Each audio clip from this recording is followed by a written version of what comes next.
Malir police औरतुनि खे नौकरियुनि जो ॾटो ॾेई ज़्यादती कंदड़ सीरियल रेपिस्ट खे 3 साथियुनि समेत गिरफ़्तार करे वरितो आहे।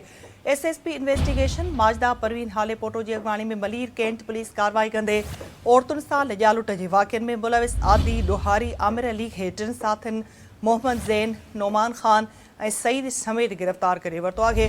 पुलिस जो चवणु आहे त गिरफ़्तार मुख्य जवाबदार आमिर अली हिकु आदि ॾोहारी आहे जेको फुर ऐं धाड़नि समेत ॿियनि वाक़िअनि में मुलविस आहे। मलीर पुलिस औरतुनि खे नौकरियुनि जो ॾटो ॾेई ज़्यादती कंदड़ सीरियल रेपिस्ट खे 3 साथियुनि समेत गिरफ़्तार करे वरितो आहे। अहम ख़बर खां नाज़रीन अवांखे आगाही ॾियूं पिया। एसएसपी इन्वेस्टिगेशन माजदा परवीन हाले पोटो जी अॻवानीअ में मलीर कैंट पुलिस कार्रवाई कंदे औरतुनि सां लॼालुट जे वाक़िअनि में मुलविस आदि ॾोहारी आमिर अलीअ खे 3 साथियुनि मोहम्मद ज़ैन, नोमान ख़ान ऐं सईद समेत गिरफ़्तार करे वरितो।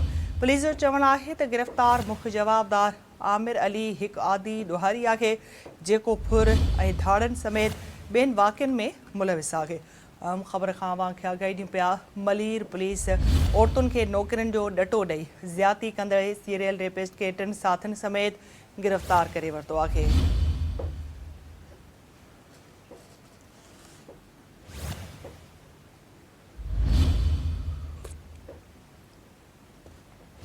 मलीर मां आम ख़बर खां नाज़रीन अवांखे अपडेट कयूं पिया।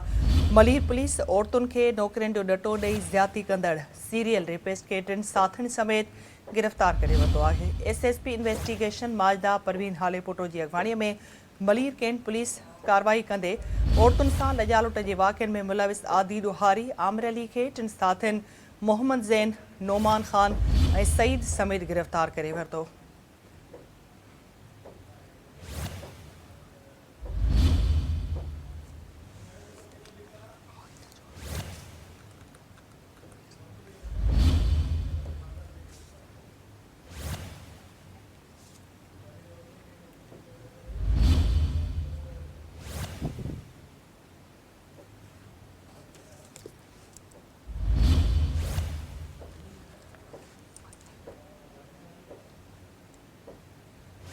नाज़रीन अवांखे अपडेट कयूं पिया। मलीर पुलिस औरतुनि खे नौकरियुनि जो ॾटो ॾेई ज़्यादती कंदड़ सीरियल रेपिस्ट खे 3 साथियुनि समेत गिरफ़्तार करे वरितो आहे। वधीक अपडेट्स लाइ असां राब्तो कयो आहे मलीर में सिंध टीवी न्यूज़ जे रिपोर्टर मीर ज़ुल्फ़कार सां।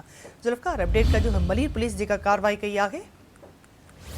जी निदा तव्हांखे ॿुधाईंदो हलां त मलीर जांच पुलिस जेको आहे कार्रवाई कंदे औरतुनि खे ॾटो ॾेई ऐं ज़्यादती कंदड़ हिकु गिरोह खे जेको आहे गिरफ़्तार कयो आहे। एसएसपी मलीर जांच माजदा परवीन हाल पोटो जी सरबराही में मलीर कैंट पुलिस जे जेको आहे पुलिस एहलकारनि कार्रवाई करे 3 जवाबदारनि खे गिरफ़्तार कयो आहे ऐं उन्हनि में जेको आहे जवाबदार आमिर अली वलद वली रहमान गिरफ़्तार थियो आहे, जंहिं दौरान तफ़्तीश इहो मोबाइल मां उन जे बयान मां इंकशाफ़ थियो आहे त हू जेको आहे 17 खां 18 मासूम नियाणियुनि जी जेको आहे नौकरियुनि जी लालच ॾेई करे उन्हनि सां ज़्यादती जो निशानो बणायो ॾींदा आहिनि ऐं उन्हनि मुख़्तलिफ़ थाणनि ते इब्राहिम हैदरी, सऊदाबाद, अवामी कॉलोनी जेके उन्हनि ते इन्हनि जे ख़िलाफ़